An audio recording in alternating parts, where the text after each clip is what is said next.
Jinsi ya kushusha sukari kwenye damu. Awali unachukua limau, unaikata kwenye vipande vya selesi, mfano mithili ya selesi.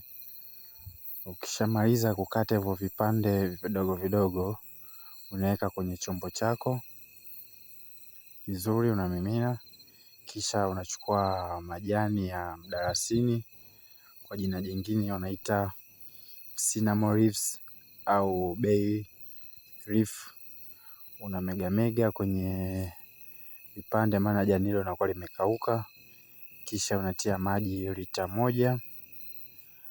Ukishatia mchanganyiko huo, unachanganya. Halafu unachukua kijiko kimoja cha manjano, unatia humo kwenye mchanganyiko huo wako wa limau pamoja na mdalasini, majani ya mdalasini. Kisha unakoroga, halafu unachemsha kwa dakika 5. Ukishamaliza unachuja kwenye birika lako au chombo chako kingine kisafi. Kisha ukishachuja utaacha nafasi ya maji yako yapoe, halafu utachanganya na kijiko kimoja cha asali. Ngoja tufike kwenye hatua yetu ya kuchanganya kijiko kimoja cha asali.